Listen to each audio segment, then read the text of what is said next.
And welcome back to Pewter Power. Segment number 3, we are talking New Orleans Saints versus the Tampa Bay Buccaneers. Joe Bell has already given you what happened, the midseason going on with the players and so forth. Now we're going to talk about the keys to the game and so forth, what's going on with this game right now. A very huge game for the Tampa Bay Buccaneers. Well, you know, Tampa Bay needs to beat New Orleans twice. They have a rough schedule ahead of them. You know, we talked about that for a second. I happen to have that schedule. So they play New Orleans at New Orleans this week. Then they play Houston at home. Then at Green Bay, at Tennessee, Carolina, at Jacksonville, Dallas at home on national television, at Carolina and at Atlanta to finish the season. Carolina twice later in the season kind of hurts Tampa because Carolina's had time for their quarterback, Cam Newton, to be ready. That's what I said. They could prove to be a spoiler. So that could be a problem for Tampa a little bit later on. But this week, New Orleans Saints. That's our problem. Drew Brees is our #1 problem. Let me speak to that right now. Go ahead and speak to that right Offensively, New Orleans Saints, first in the NFL, 326 yards average. Okay, second ranked overall, okay, in the NFL, and 11th in rushing.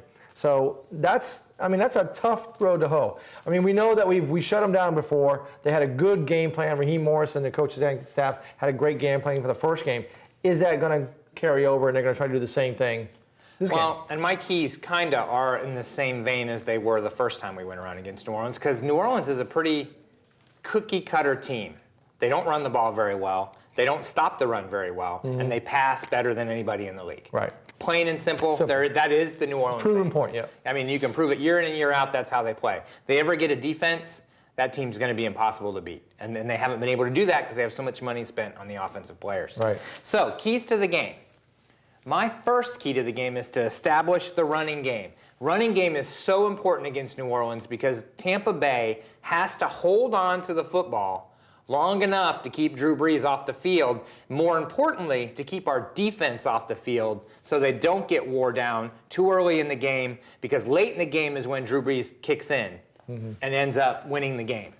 So we have to sustain longer drives and make sure that we're putting ourselves in short third down situations, basically. Absolutely. And New Orleans is susceptible to the run. So LeGarrette Blount's going to be huge for them this Sunday, and hopefully he will be ready. I think he's 90%, you know, and they're saying 90, 95%. And 90% LeGarrette Blount is much better than 100% Craig Lumpkin. Craig Lumpkin. Well, and that brings me to... And it's only because he hasn't had a chance to play. But let me bring Craig Lumpkin in there. Craig is, you know, he got beat out in the initial, during the start of the season for Ernest Graham on third downs. Okay? Now Ernest Graham has gone out. That means Lumpkin has to step in on third down. Is that going to be a difficult situation? You know, he does not do as well in pass blocking. What are they going to do? That's what they're going to have to work. I'm sure the last 2 weeks is LeBlanc going to be in there? They have worked solely on Lumpkin pass blocking. Okay. I guarantee you that's been the last 2 weeks of their entire process with him. It's not running the ball, it's pass blocking. I'm sure. Because he has got to be in there for the passing game against New Orleans, because New Orleans has a pretty ferocious pass rush. They don't do well against the run, but they are very good against the pass and very good at getting to the quarterback. Okay. And that's where that's at. My second key to the game is to win the turnover battle. And that they won that in the first game. Tampa Bay won the turnover battle, had no turnovers the first game against New Orleans. I think New Orleans had 2. So they have to win that. Especially in New Orleans, it's a rough place to go and play football because it's loud. They sell that stadium out every time, and they're ready to play whoever comes into that stadium. And it'll make a huge difference. Tampa has had a huge problem with holding penalties and false starts. And a place like New Orleans is a place that's going to happen more often than not. Definitely. My third key to the game, come out fast. And I wrote that on there. If St. Louis can do it, we should be able to. Tampa absolutely can do it. Now, New Orleans, I kept some paperwork on that. St. Louis had 183 yards rushing in that game. Most of it came in the first half. You know, if you can get a good running game going against New Orleans, they're in trouble, and they're in trouble early. Well, the running game sets up the pass, you know, not always the same way. But Josh Freeman seems to be more, I guess, he does better when he has a running game behind him, that he doesn't feel that he has to pressure those throws and throw them down there because he has to make something happen. Right. Josh Freeman is not going to carry the entire football team. He's not ready for that yet. We have to remember, he's still only played for 2 years. Sophomore season, basically, really. Yeah, he's 2 years in. He is not going to be Peyton Manning. He's not going to, if you have a bad game on a running game, he's not going to just win the game.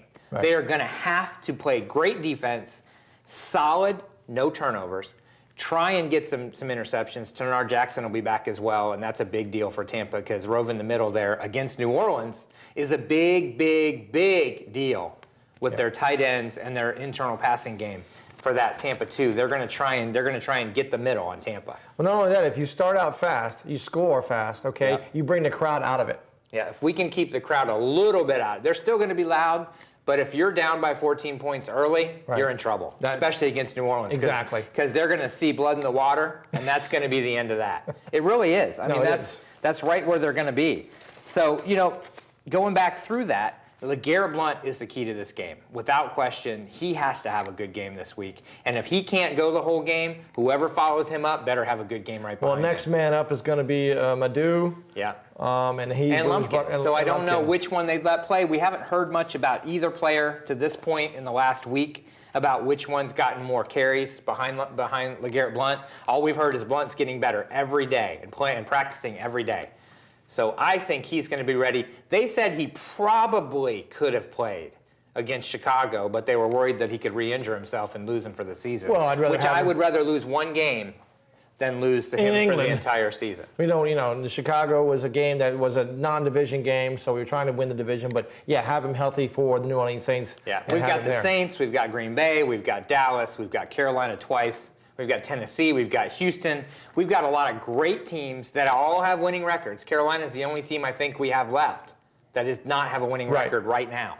So Tampa has a hard road ahead of them in the next 9 games. So we're going to see where they end up. I'm hoping that Sean Payton said earlier this week that the offensive line got whipped at St. Louis, and I'm hoping that doesn't fire up too much because our defensive line needs to be on top of it and get to Breeze quickly. These are pros. They'll be ready to play every week no matter what. So hopefully Tampa Bay is ready, their defensive line is ready, and their offensive line is ready for LeGarrette Blount to have the game of his life. I'm looking for 150 yards from LeGarrette Blount this week. You heard it right here, 150 yards. He may even leap somebody this week. All right, stay tuned. We're going to come back with the question of the day and, of course, our bonehead. Joe's got a good one here. I got a good one this week and around the NFL. Yep. So don't go away.